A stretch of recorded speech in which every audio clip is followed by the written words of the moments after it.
Bimestre, né? Cujo assunto então é ondas mecânicas. Esse é um assunto que vai ser retomado futuramente, no quarto bimestre, quando a gente for estudar também ondas eletromagnéticas. Vocês vão ver que muitas das características que nós vamos apresentar nessa primeira aula, elas se repetirão no futuro, tá certo? É claro, evidentemente que há diferenças entre ondas mecânicas e ondas eletromagnéticas, mas também nós vamos ter algumas superposições de conceitos, né? Então, nesse sentido, esse capítulo de ondas mecânicas vai fazer uma espécie de introdução ao tema. Então vamos lá. Então o que é uma onda? Tá certo?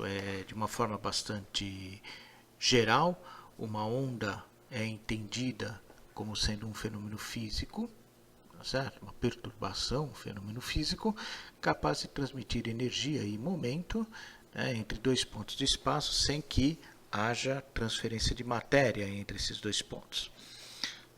Como eu comentei agora há pouco, as ondas são divididas em dois grandes grupos, chamados de ondas mecânicas, que transportam energia no meio material, e as ondas eletromagnéticas, que são capazes de transportar energia, tá certo, no vácuo, ou seja, na ausência de matéria.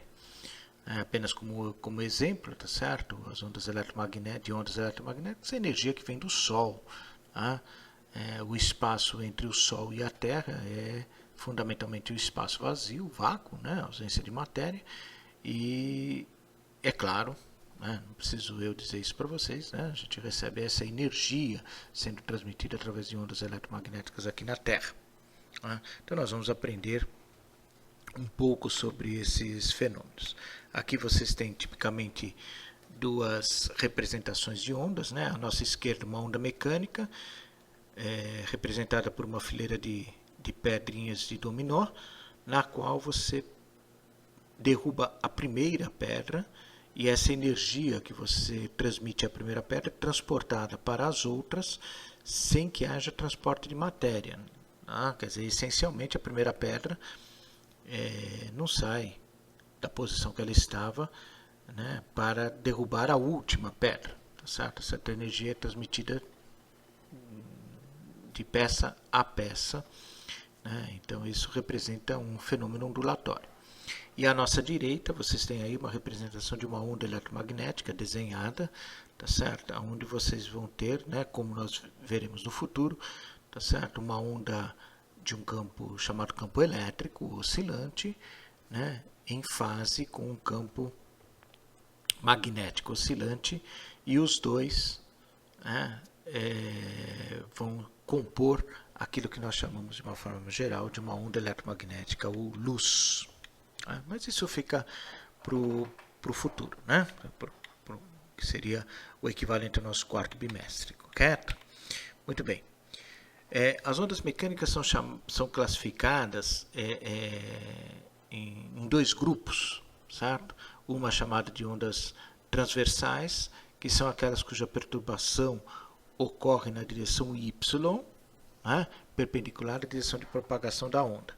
Nós temos aqui um pequeno simuladorzinho que vou mostrar para vocês, né? Essa flechinha vermelha que vocês estão vendo aí, ela representa, né, o sentido de oscilação da onda. Então a perturbação, né, ocorre na direção y, perpendicular à direção de propagação. Vocês terão a sensação de que a onda se propaga na direção x e ela oscila transversalmente. Tá bem? Então eu vou mostrar aqui rapidamente para vocês, né, o efeito disso. Olha aí. Então vocês têm a sensação da oscilação na direção y e a propagação, né, a onda caminhando na direção x. Correto? Muito bem. As longitudinais, por sua vez, são aquelas cuja perturbação é paralela à direção de propagação da onda. Tá? Então, como vocês vão ver aqui, esse simulador mostra que a propagação e a direção de oscilação são paralelas, né? Não são perpendiculares. Essa onda é chamada, então, de uma onda longitudinal. Né? O fenômeno mais conhecido dessa onda aqui é as ondas sonoras. Bem? As ondas sonoras são ondas longitudinais, enquanto que as ondas eletromagnéticas, por exemplo, ou ondas de corda, né, são chamadas de ondas transversais. Tá bom? Nós não vamos estudar as ondas sonoras com profundidade, né? Falta um pouquinho de tempo para a gente fazer isso, é um assunto um pouco mais extenso, mas é como a título de curiosidade. Legal? Muito bem. Vamos fazer o estudo de uma onda unidimensional, tá certo? Uma onda progressiva, então, algumas classificações, né? A onda progressiva é uma onda, né, que se desloca para a direita, ou seja, se nós colocarmos um sisteminha de referência no sentido do x positivo, certo? Né, com uma certa velocidade v. A representação dela existe, né, nós vamos identificar matematicamente por esse sinal aqui, né, o sinal entre posição x e tempo t vai aparecer um sinalzinho negativo, correto? Aí está um desenho representativo, né, o desenho de um pulso, né, de um pulso de uma onda, propagando-se para a nossa direita, ou seja, no sentido do x positivo. Isso dá o nome de ondas progressivas. Por outro lado, nós temos as chamadas ondas regressivas, que são aquelas que mantêm as mesmas características, né? Supondo que elas propaguem com velocidade c, no entanto, elas vão se propagar para o sentido do x negativo, né? Então, esse regressiva, tá certo? Ele tem uma interpretação literal, ou seja, está regressando para a origem, né? Matematicamente, você tem o mesmo sinal entre x, né, e t, certo? Um sinalzinho positivo aí nesse caso, né? Aí o pulso, né, propagando-se então, né, no sentido do x negativo. Tá bom? Muito bem. Então, mais uma definição. Né? Em particular, nós temos um grupo de ondas que é bastante importante, que é o estudo, né, do que nós chamamos de onda harmônica, tá certo? E a onda harmônica é aquela, tá certo, que é representada por funções harmônicas, né? A vibração, tá certo? Uma vibração que nós podemos definir um período, uma frequência, certo? Todas aquelas características, né, que nós já chegamos a ver, né, anteriormente, né, no caso dos movimentos harmônicos. Perfeito, pessoal? Então, essas chamadas ondas harmônicas, em particular, são muito importantes, né, a compreensão da descrição matemática delas, porque são justamente essa descrição, né, funções harmônicas, que vão representar as ondas eletromagnéticas que veremos no futuro. Bom, nós temos aqui um tipo de onda senoidal, né? Essa figura representa uma pessoa balançando uma corda. Observem que a direção de perturbação que ele provoca na corda é transversal, né? E essa perturbação, esses pulsos de onda, vão percorrer a corda no sentido longitudinal, tá certo? Então, né, sempre perpendicular à perturbação que ele está fazendo. Correto? Né? Então, cada ponto da corda oscila, né? A ideia é que cada ponto da corda oscila de forma harmônica. Esse é o conceito de uma onda harmônica. Então, novamente, né? Vamos repetir. O que é uma onda harmônica? É aquela cuja representação pode ser feita através de funções senos e cossenos, e fisicamente, cada ponto de uma corda oscila transversalmente, como se fosse um oscilador harmônico em torno da sua posição de equilíbrio. Tá? Então, essa figurinha à direita, ela procura ilustrar justamente essa característica. Tá? Muito bem. A descrição matemática, né? Para isso, nós vamos ter algumas poucas definições aqui. Vamos começar com o deslocamento máximo da onda em relação à posição de equilíbrio. A isso nós damos o nome de amplitude de onda. Né? Observe então que é um conceito, uma definição que se repete em relação ao movimento harmônico simples. A distância entre dois pontos consecutivos, né, onde o deslocamento e a sua derivada têm o mesmo valor, é designado comprimento de onda. Também é um conceito que se repete, certo? Aí está, né, uma figurinha representativa. Né? Nós temos uma onda propagando-se para a nossa direita com velocidade v.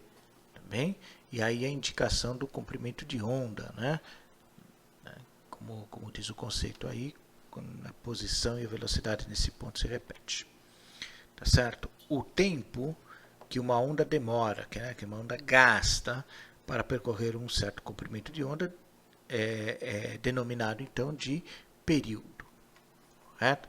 Então, quando esse gráfico for descrito a função y, função de onda, em relação ao tempo t, a leitura que nós fazemos é do período do movimento.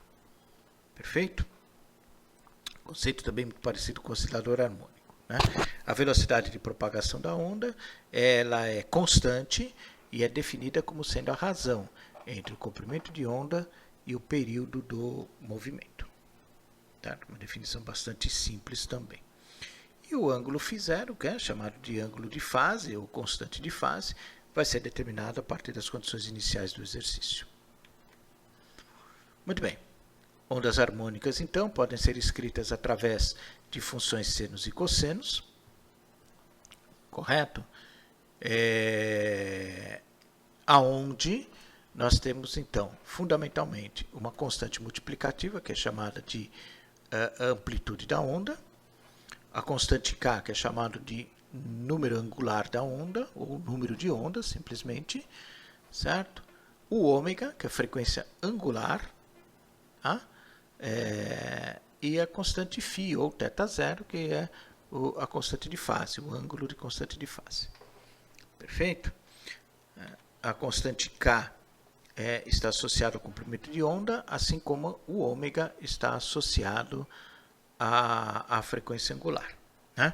O sinal negativo no argumento refere-se a uma onda progressiva, enquanto que o sinal positivo refere-se a uma onda regressiva, como havíamos visto algumas telas anteriormente. Perfeito? A função y, então, é denominada de função de onda e mede o deslocamento do ponto x, um ponto qualquer da corda, por exemplo, né? Em relação à sua posição de equilíbrio. Então, o maior valor atingido por y é mais a amplitude, menor valor menos a amplitude. Legal? Muito bem. A equação matemática, equação dinâmica, né, que nos dá a solução da função de onda é chamada de equação de onda ou equação de D'Alembert. Certo? É uma equação diferencial de segunda ordem em derivadas parciais. Correto? Como está escrito aí. Né? Essa equação é obtida diretamente da segunda lei de Newton, né? Um processo relativamente simples de ser obtida essa equação. Todos os livros apresentam, né? Não é difícil seguir passo a passo como que essa continha é feita, tá certo? Essa é a figura principal, então você pega um pedacinho da corda, analisa um pedacinho da corda, tá certo? Nas suas extremidades você tem as forças de tração atuando sobre essa corda. Ao decompor isso, nós vamos fazer a hipótese de que o componente horizontal da força na extremidade A e na extremidade B são iguais, enquanto que os componentes verticais são diferentes. O que faz com que haja uma aceleração apenas no sentido vertical. Daí o fato, né, da corda oscilar transversalmente. Correto? Essa é fundamentalmente a ideia que está por trás da segunda lei de Newton, né? Aplica-se a segunda lei, tomando aceleração apenas no sentido vertical. Correto? Bom, nós não vamos fazer os detalhes da demonstração dessa expressão, tá certo? Quem tiver interesse, basta dar uma olhadinha aí, né? Tá certo? No nosso livro de Física, volume 2, que tem lá tudo bem feitinho, com bastante detalhe, tá certo? A demonstração dessa expressãozinha. Ok, né? A velocidade, por sua vez, né? dessa mesma dedução, a partir da segunda lei de Newton, ela traz uma característica bastante importante, né? Ela é obtida pela razão de duas grandezas mecânicas, ou seja, a força de tração, né? A força de tracionamento dessa corda, né? Dividido pela densidade, ou seja, pela distribuição de massa sobre essa corda. Então veja que a raiz quadrada de F sobre μ, né? É igual a frequência vezes o comprimento de onda.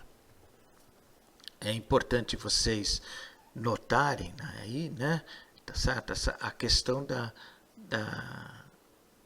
densidade. Então, para se manter uma certa velocidade, pessoal, quando a corda é muito densa, nós necessitamos de uma força maior também, né? Tá certo? Para que haja a oscilação, para que haja uma onda se propagando sobre a corda. Muito bem, então, como eu disse, a força então é a força de tração aplicada sobre a corda e a constante μ é chamada de densidade linear de massa, então é massa sobre comprimento. A velocidade transversal no ponto x e no instante t é definida então como sendo a derivada, simplesmente a derivada da função de onda em relação ao tempo é chamado de velocidade transversal. A aceleração é a segunda derivada, né, consequentemente. Muito bem.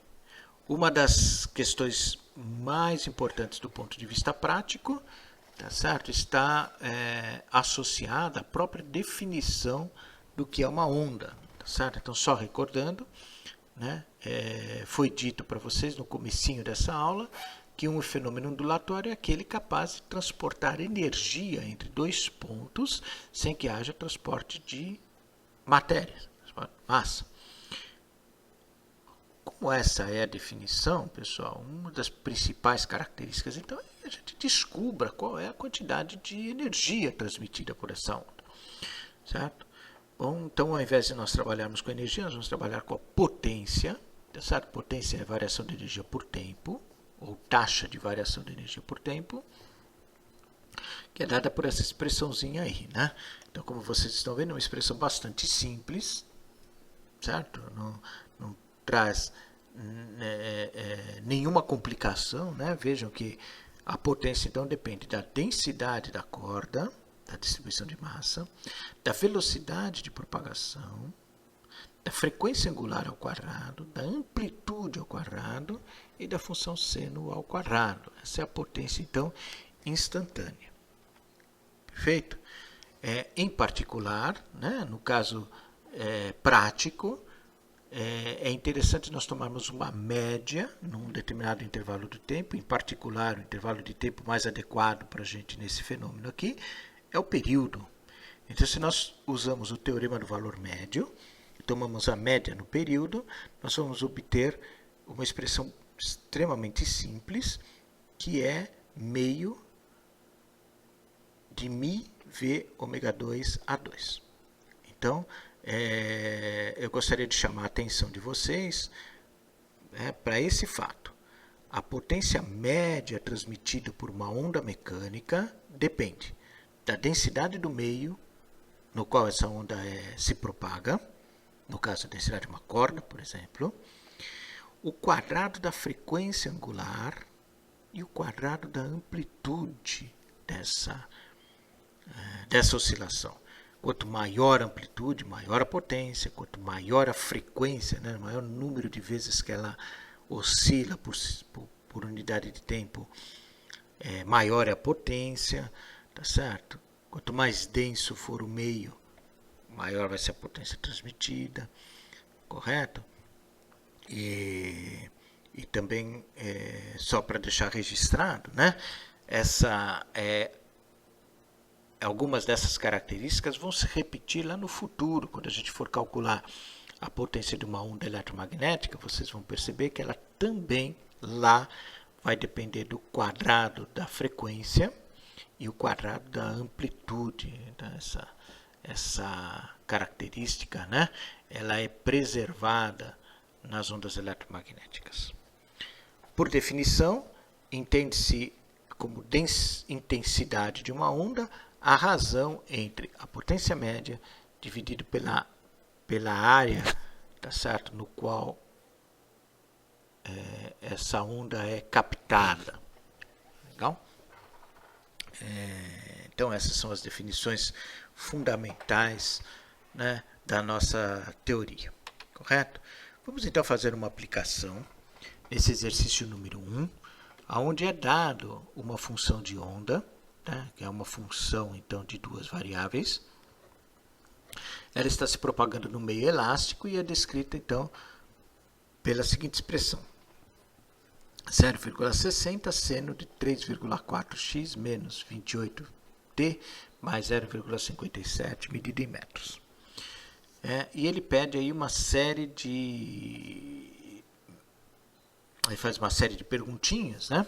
E essas perguntas, pessoal, vocês vão perceber, elas são perguntas bastante simples. Esse é um exercício cujo objetivo é fazer uma leitura da função de onda, ou seja, identificar quais são as grandezas relevantes para se descrever uma onda mecânica. Perfeito? Então, observem que a primeira perguntinha é: qual é a direção e o sentido de propagação dessa onda? Depois, qual é a sua amplitude, velocidade de propagação, a frequência, o período e o comprimento de onda.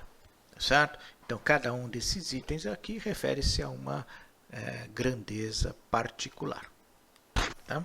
Então, não há nenhuma conta, basicamente, para se fazer, apenas a leitura. Tá? Com isso, nós vamos pegar a forma geral da onda, que é A seno de kx menos ômega t mais θ. Correto? E identificar termo a termo. Por exemplo, qual é a direção e o sentido de propagação da onda? Então, a onda se propaga na direção do eixo x, paralela à direção do eixo x, e devido à existência daquele sinalzinho negativo entre x e t, né, nós interpretamos essa onda como sendo uma onda progressiva, ou seja, ela desloca-se no sentido do x positivo. Qual é o valor de amplitude? A amplitude da onda é de 0,60 metros, certo? Que é o valor numérico, né? Está aqui, olha, 0,60, é chamado de amplitude da onda, certo? Depois, qual é a velocidade de propagação da onda? Então, a velocidade de propagação da onda, nós já tínhamos feito essa continha, né? Certo? Ela é dada pelo comprimento de onda vezes a frequência, ou seja, ômega sobre k, que é 28 dividido por 3,4, 8,2 metros por segundo. Né? A frequência da onda é ômega sobre 2π, correto? O ômega, a gente faz a leitura direta ali, olha, o ômega é 28, né? 28 radianos por segundo, 28 radianos por segundo dividido por 2π, que vai dar 4,5. O período é, por definição, o inverso da frequência, correto? A frequência, então, calculada como sendo 4,5 Hz. Então, o período é 0,22 segundos. E, finalmente, o comprimento de onda, que é definido como 2π sobre o número de onda K, que é 1,8, então, metros. Né? Haja vista que o número K é 3,4. Então, 2π dividido por 3,4, 1,8. Muito bem, então, um exercício bastante simples, apenas de leitura. Né? O exercício 2 não é muito diferente, mas as informações dele são dadas por um gráfico. certo? Então vamos lançar a mão desse gráfico, né? Então uma onda harmônica progressiva propaga-se numa corda elástica. O gráfico abaixo representa o perfil de uma onda em função do tempo para o ponto x igual a zero. Sabe-se que a velocidade de propagação é 6,40 metros por segundo. Escreva a função de onda. Né? Considere que a corda tem um comprimento de 3 metros e massa de 0,200 kg. Determine a potência média transmitida pela onda.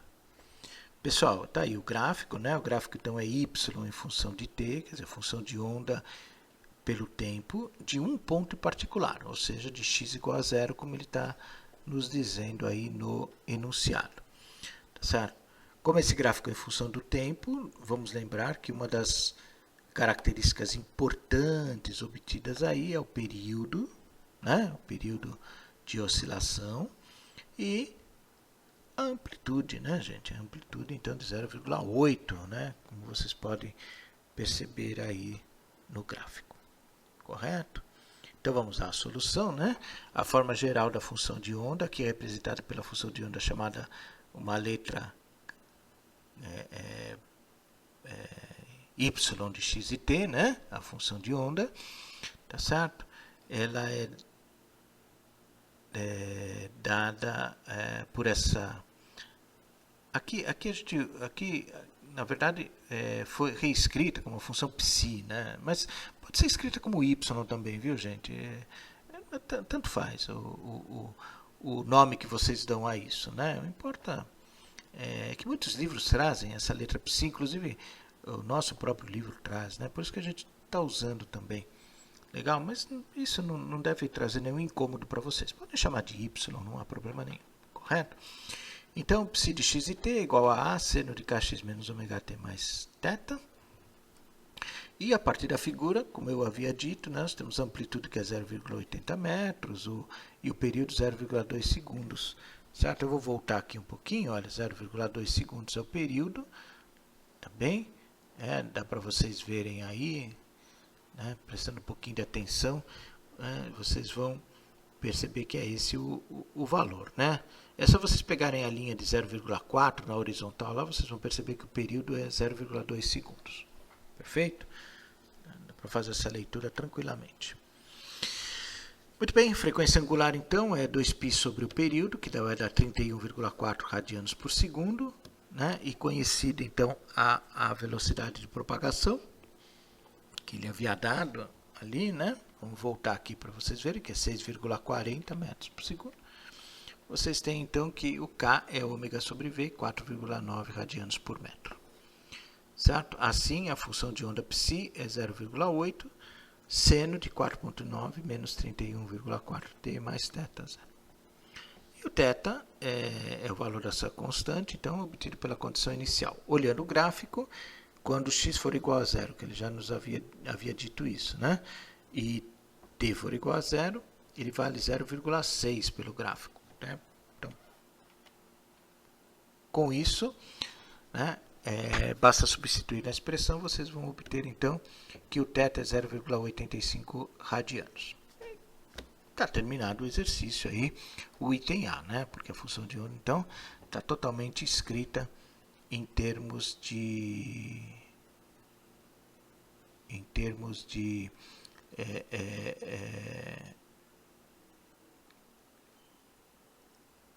da constante K, do ômega, θ0, correto? Bom, ele havia nos dito que a densidade linear de massa é 0,067 kg por metro, né? Então, a potência média, já pegando a expressãozinha direto, vai dar 135 watts. Né? Basta substituir os valores aí na expressão da potência média, que a gente obtém diretamente o valor numérico dela. Correto? Então, essa é um segundo exercício de ondas mecânicas, né? Como vocês podem observar, são exercícios relativamente simples, né? Que só necessitam vocês praticarem um pouquinho, tá certo? Essa leitura que a gente faz das grandezas a serem obtidas pelos a partir dos gráficos, né? Bom, então, mais um exercício, o exercício 3, a gente dá uma fechada, né? Ele diz assim, um oscilador harmônico preso a uma corda opera com uma frequência de 40 Hz, produzindo ondas de 3 centímetros de amplitude. A corda possui densidade linear de massa de 50 gramas por metro e está submetida a uma força de tração de 5 newtons. Então, determine a velocidade de propagação da onda, calcule o valor do comprimento de onda, escreva a função de onda, considerando x igual a 0, t igual a 0 e y igual a 0. Determine a velocidade e aceleração transversais do ponto 1 metro para t igual a 2 segundos. Muito bem, pessoal. Então, a velocidade de propagação é a força sobre a densidade. Certo? A força é de 5 newtons, a densidade é 50 gramas por metro, ou seja, 50 vezes 10 a menos 3, né, grama para quilograma, tá certo? E fazendo essa continha, né, 50 vezes 10 a menos 3 dá 5 vezes 10 a menos 2, então vai dar raiz quadrada de 100, que vai dar 10 metros por segundo. O comprimento de onda é lambda vezes f, portanto, a velocidade é conhecida, né? Dividido pela frequência, que é de 40 Hz, como foi dado no exercício, vai dar 0,25 metros de comprimento de onda. A função de onda, por sua vez, então, pegando a definição geral, né? Kx menos ωt mais θ, né? A constante k, então, é 2π sobre lambda e ômega 2π vezes f. Correto? Né? Então, fazendo essa continha, né, o lambda é conhecido, a frequência é conhecida, nós vamos ter aí 1,58x menos 80π vezes t mais θ. E a amplitude é de 0,03 metros, né, 3 centímetros. Muito bem, o valor do ângulo de fase, então, ele é obtido pelas condições iniciais, que quando y para x igual a 0 e y igual a 0 for igual a 0, então, substituindo direto, nós vamos ter que o seno tem que ser igual a 0, portanto, θ igual a 0. Essa é a função de onda, então, que é 0,03 seno de 1,58x menos 80π vezes t. Correto, moçada? Ok. Finalizando, a velocidade transversal é dada pela primeira derivada dessa função, para x igual a 0. Desculpem, não é x igual a 0, né? Deixa eu voltar aqui. É x de 1 metro e t 2 segundos, né? Certo? Então, basta vocês calcularem a derivada disso em relação ao tempo e substituir o x e o valor de x e o valor de t correspondente. Aceleração idem, tá certo? Aceleração, na verdade, vocês podem fazer a segunda derivada se vocês quiserem, tá certo? Ou simplesmente calcular como sendo menos ômega 2 vezes y de xt, que eu acho que é mais vantajoso, né? Agora, se vocês quiserem fazer a segunda derivada da posição, vão obter, evidentemente, a mesma expressão. Tá legal?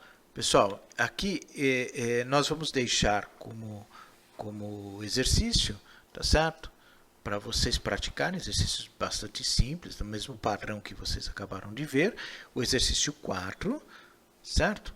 E depois um exercício 5, que também é um exercício de leitura, né? Tal qual esse que nós acabamos de fazer, tá bem? Então, são 2 exercícios para vocês praticarem, né? Tem exercícios desse no Moodle, para que vocês possam ver a solução detalhada, né? A gente já fez ali alguns exercícios mais completos lá também. Tá legal? Então, com essa aula, né, acerca de ondas mecânicas, nós fechamos, então, o nosso primeiro bimestre. Tá bem? Então, é isso aí. Vamos nos preparar agora para o nosso segundo bimestre, né, onde nós vamos entrar com o assunto de eletroestática, força e campo elétrico. Até lá, tá certo? Então, bons estudos para vocês.